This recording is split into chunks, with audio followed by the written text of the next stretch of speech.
Gynaecological ക്യാൻസേഴ്സാണ് മെയിനായിട്ടുള്ളത്. അതിൽ ഏറ്റവും മെയിൻ എന്ന് പറയുന്നത് ഗർഭാശയ മുഖത്തിൻ്റെ ക്യാൻസർ, സർവൈക്കൽ ക്യാൻസർ എന്ന് പറയും. അതിനെക്കുറിച്ച് ലാസ്റ്റ് പറയാം, അത് കാരണം അതിന് ഒരുപാട് പറയാനുണ്ട്. രണ്ടാമത്തത് ഗർഭാശയത്തിൻ്റെ ക്യാൻസർ, അതായത് എൻഡോമെട്രിയം, യൂട്രസിൻ്റെ ഗർഭാശയത്തിൻ്റെ ക്യാൻസർ. 3 അണ്ഡാശയത്തിൻ്റെ ക്യാൻസർ, ഓവറിയുടെ. 4മത്തത് ബ്രസ്റ്റ്, സ്തനത്തിൻ്റെ. ഈ 4 ഗൈനക്കോളജിക്കലി ഈ 4 ക്യാൻസേഴ്സാണ് ഉള്ളത്. ബാക്കിയുണ്ട് ഗൈനികൃതമായിട്ട്. പക്ഷെ പറയാൻ കാര്യം എന്ന് വെച്ചാൽ ഈ 4 ക്യാൻസേഴ്സും, ഗൈനക്കോളജിക്കൽ ക്യാൻസേഴ്സ് ശരിക്കും പറഞ്ഞാൽ നേരത്തെ നമ്മളെ അറിയിക്കും. നേരത്തെ നമുക്കൊരു പ്രതിരോധം അല്ലെങ്കിൽ ഒരു ചികിത്സ ഉള്ളതാണ്. പ്രശ്നം എന്താണെന്ന് വെച്ചാൽ സ്ത്രീകൾക്ക് ഒരു പൊതുവേ ഒരു ടെൻഡൻസി ഉള്ളത് വെച്ചാൽ സ്വന്തം കാര്യം അവസാനം, കുടുംബത്തിൻ്റെ കാര്യം ആദ്യം എന്നുള്ളൊരു ഇതാണ്. അതൊരു നല്ല കാര്യം തന്നെയാണ്. പക്ഷെ എന്നാലും ഞാൻ തിരിച്ചാണ് ചോദിക്കുന്നത്, സ്വന്തം കാര്യം ശരിയായാലല്ലേ ആ കുടുംബത്തെ നോക്കാൻ പറ്റത്തുള്ളൂ.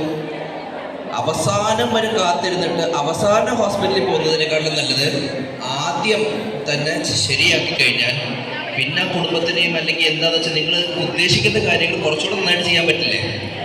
അപ്പം അത് ആ ഒരു തോട്ട് ആദ്യം ഒന്ന് മാറ്റുക. അതായത് സ്വന്തം കാര്യം ഒന്ന് ശ്രദ്ധിക്കുക, ഹെൽത്തിൻ്റെ കാര്യം. ഞാൻ അവസാനം പോയിക്കോളാം എന്നുള്ളത് വേണ്ട. പറയാൻ കാര്യം സെക്കൻഡ് ഏറ്റവും കോമൺ ആയിട്ട് ഞാൻ പറഞ്ഞത് ഗർഭാശയ മുഖത്തിൻ്റെയാണ്, അത് ഞാൻ പറഞ്ഞോളാം. രണ്ടാമത്തത് സ്തനത്തിൻ്റെ ക്യാൻസറാണ്, ബ്രസ്റ്റ് ക്യാൻസർ. ഈ ക്യാൻസർ നേരത്തെ അറിയാൻ പറ്റും. എങ്ങനെയെന്ന് വെച്ചാൽ നമ്മുടെ ശരീരത്തിലൊരു മുഴയുണ്ടെങ്കിൽ അത് സ്വയം തന്നെ കണ്ടുപിടിക്കാൻ പറ്റുന്നതാണ്. നമ്മളത് ചെയ്യാതിരിക്കുന്നതുകൊണ്ടുള്ള പ്രശ്നം മാത്രമാണ്. അപ്പോൾ വളരെ സിമ്പിളായിട്ട് പറഞ്ഞു കഴിഞ്ഞാൽ ഒരു 35 വയസ്സിന് അല്ലെങ്കിൽ 40 വയസ്സിന് ശേഷമുള്ള സ്ത്രീകൾ വെറുതെ ഒന്ന് ആർത്തവം കഴിഞ്ഞിരിക്കുന്ന ഒരു സമയത്ത് കുളിക്കാൻ നേരത്ത് ജസ്റ്റ് ഒന്ന് കണ്ണാടി മുമ്പിൽ നോക്കുക.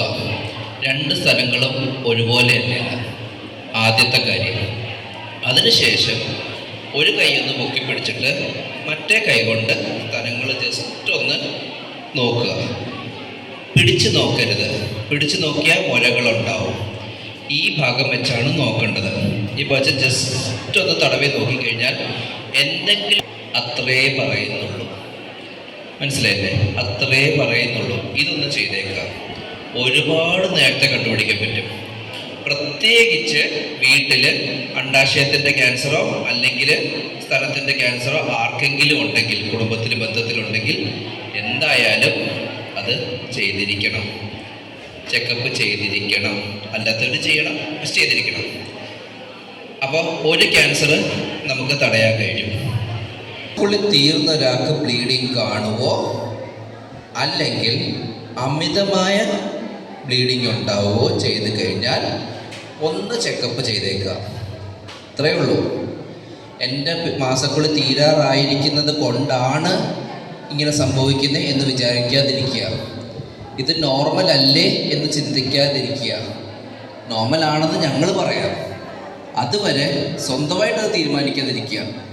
ഇത്ര ഒരു കാര്യം മാത്രം ചെയ്താൽ മതി അത് കണ്ടുപിടിക്കാനായിട്ട്. തുടക്കത്തിൽ കണ്ടുപിടിച്ചാൽ ചികിത്സ വളരെ എളുപ്പമാണ്. ഇത് സാധാരണയല്ലേ, കുറേ കഴിഞ്ഞിട്ട് ഇത് നോർമലല്ലേ, ഇത് സംഭവിക്കുന്നതല്ലേ, എൻ്റെ ആ അയൽവക്കത്തുള്ള ആൾക്ക് ഇത് തന്നെ ഉണ്ടായിരുന്നു പറയും. രണ്ടെണ്ണത്തിന് ഞാൻ ലക്ഷണം പറഞ്ഞു.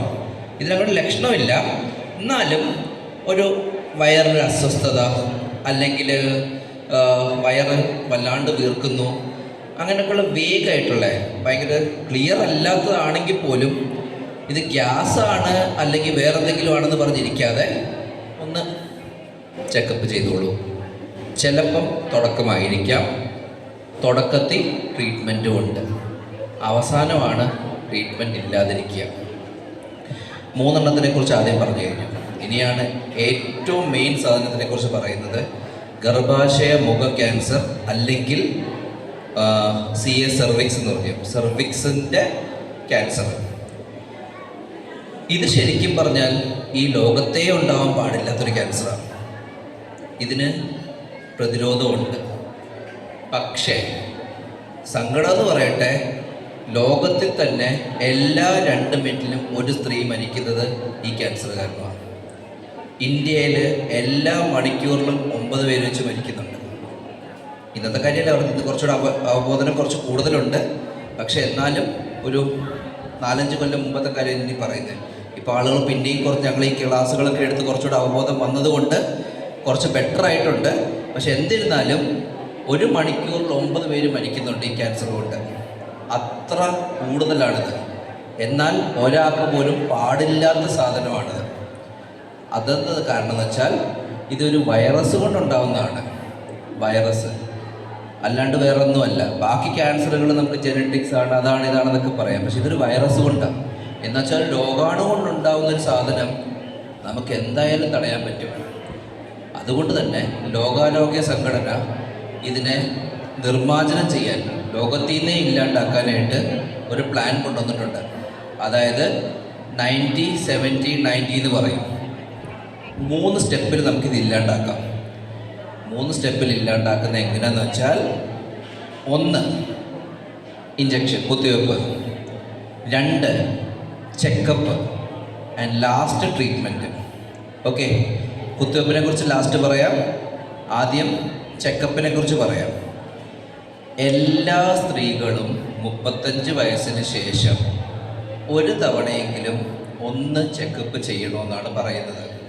ചെക്കപ്പ് അത്ര വലിയ പ്രശ്നങ്ങളൊന്നുമല്ല. ക്യാമ്പുകൾ നടക്കാറുണ്ട്. ഒരു സിമ്പിൾ ടെസ്റ്റ്, പാപ്സ്മിയർ എന്ന് പറഞ്ഞ ടെസ്റ്റാണ്. ക്യാമ്പുകൾ നടത്താറുണ്ട്. പഞ്ചായത്ത് നടത്തും, പള്ളികൾ നടത്തും, എല്ലാവരും നടത്തും. ഒരു ചെക്കപ്പ് നടത്തുക, അതിലറിയാൻ പറ്റും ഈ വൈറസ് ഉള്ളിലുണ്ടോ. ഉണ്ടെങ്കിൽ അടുത്ത 10 വർഷം കഴിഞ്ഞേ ക്യാൻസർ വരത്തുള്ളൂ. 10 വർഷം എന്നുവെച്ചാൽ ക്യാൻസർ തുടങ്ങിയിട്ട് പോലും ഇല്ല. അപ്പോൾ ഇവിടെ കണ്ടുപിടിച്ചു കഴിഞ്ഞാൽ അത് ഇല്ലാണ്ടാക്കാൻ പറ്റില്ലേ? പ്രശ്നം ഇതിനാരും ചെല്ലില്ല. ഞാൻ നേരത്തെ പറഞ്ഞ കാര്യം, പല കാരണങ്ങളുണ്ടാവാം. ഒരു ചെക്കപ്പ് ചെയ്യുക.